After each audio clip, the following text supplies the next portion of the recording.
2 episodes of The Acolyte. It's clear what has been in Kathleen Kennedy's head. She and Disney have done it. They've killed it. Star Wars is dead. And here we go.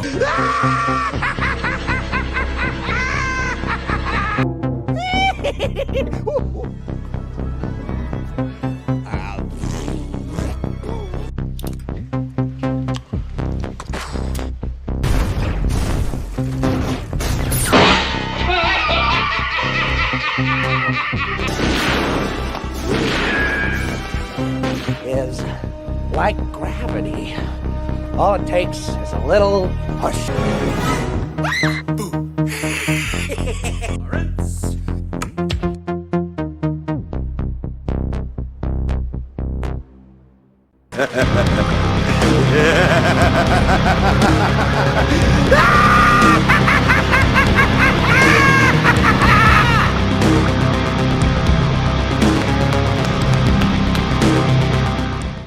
What's up, guys? How you doing? Welcome back to the channel. Glad you stopped by. And if you're brand new, welcome. Grab a seat and stay a while. But do me a couple favors first. Go down and hit that subscribe button. Go next door, ring that bell. Make sure it says all so you know when the next video pops up. Hit that like button. And before you head out, drop a comment. And if you're one of the regulars here, welcome back for another round. I ask that you also hit that like button. And before you leave, drop a comment, because YouTube does love the comments. And of course, share the video out on all social media. So yeah, the first 2 episodes of The Acolyte have dropped. And to be honest, I'm not going to be doing weekly episode reviews, at least on this channel here. If you want that, you can go to the weekly therapy session with myself and other panel members over on Roman of the Empire. I'll leave a link to his channel down below in the description. This is just kind of my final farewell to a beloved franchise, at least from this channel here. And with this series, it is clear that Kathleen Kennedy's plan all along has been to kill the legacy of George Lucas and to fundamentally change Star Wars. Don't believe me? Well, let's go back and look at the previous evidence. And here we go. So we're going to start with the sequel trilogy and the first installment, The Force Awakens, where Han Solo, the former dashing rogue who was out for himself, turns into the good-hearted person he is and becomes a general for the rebellion, a pivotal part of the formation of the New Republic. Yet in this film, he has regressed back to being a smuggler, a criminal, and on top of all of that, a deadbeat dad. Now we also get introduced to Rey, the Mary Sue Kathleen Kennedy insert, and just is the best at everything. For an example, she knows how to fix the Millennium Falcon better than Han Solo. She can use the Jedi mind trick without ever being trained, and she is able to wield the Force in a lightsaber duel against a skilled Force-trained user. That's not how the Force works. And also, at the end, the symbolism when Leia is hugging Rey. No love for Chewbacca, I'm just saying. But the symbolism is, the past embraces Rey. You must embrace Rey as well. We go over to The Last Jedi, and really, this is just the character of Luke Skywalker, the symbol of hope, as turned into a reclusive self-exile. But why? This is the character who wants to murder his nephew because he saw just a little glimpse that he might turn to the dark side. Keep in mind, this is the same character that saw a glimpse of the light in his father, a mass murderer, and stood unarmed against the Emperor and said he will not turn to the dark side. This was absolute character assassination.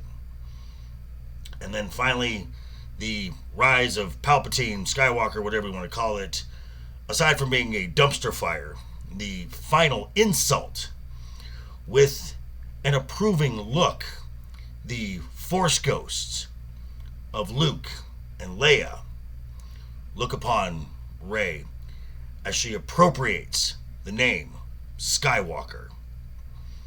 Also, when this series came out, we got introduced to the cringy slogan, "The Force is female." If only we knew then what we know now. I got a bad feeling about this. Now, with the advent of Disney Plus, we got something that was actually kind of good. We got seasons 1 and 2 of The Mandalorian, which offered something that felt like the Star Wars that the fans had wanted in the sequel trilogy. Now, this series was widely praised, and the season 2 finale offered something that Star Wars fans had not had for some time: hope.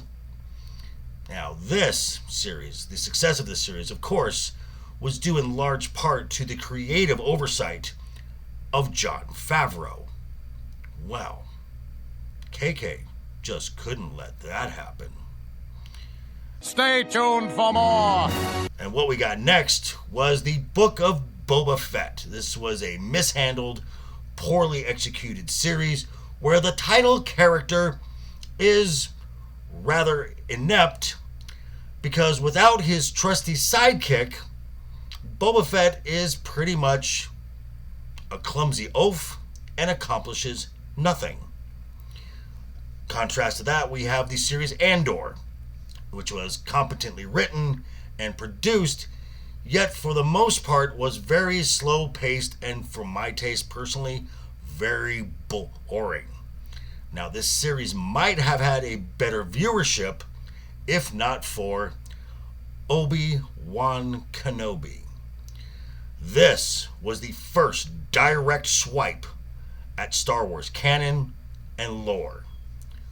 For the most part, this story was about Obi-Wan Kenobi leaving Luke Skywalker, his charge, his sworn duty to watch over and protect, leaving Luke Skywalker to go on a rescue mission for Leia. We had the rematch of the century, which was nothing more than Obi-Wan leaving Anakin / Darth Vader again, and basically the future and all the death and destruction that came is now on Obi-Wan's hands. We got to see how lightsabers work, or in this case, don't work, as one of the characters, Reva, was stabbed not once, but twice through the gut and survived. And the list just goes on and on and on and on. But that's not the worst of it. Oh no, it got worse. Fuck. And now we come to the third season of The Mandalorian.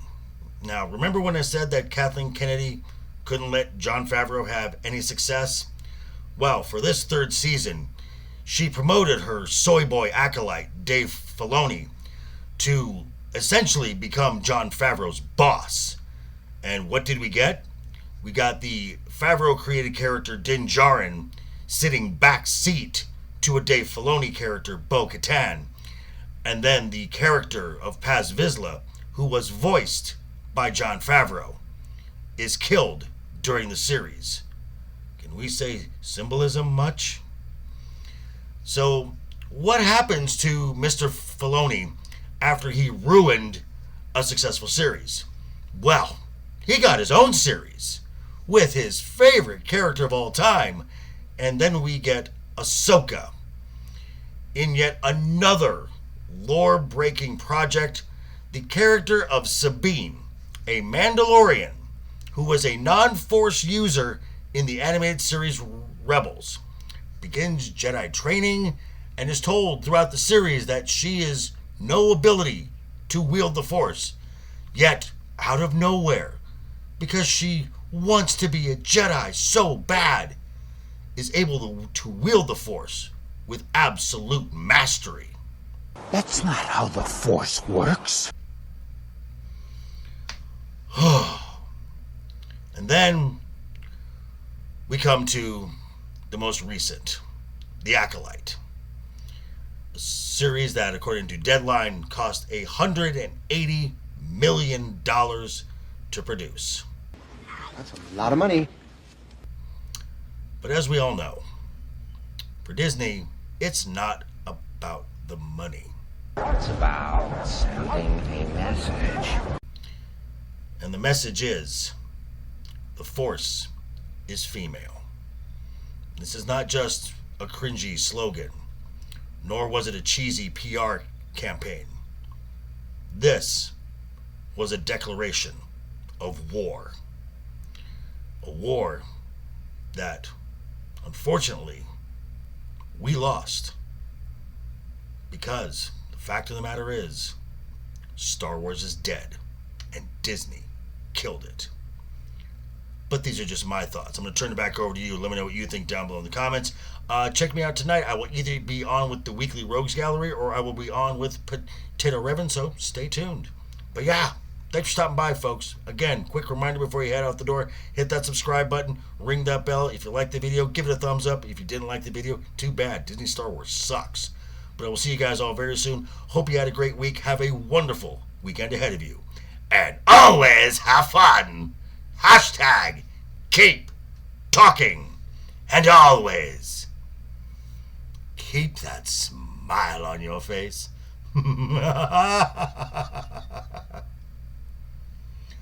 Toodles.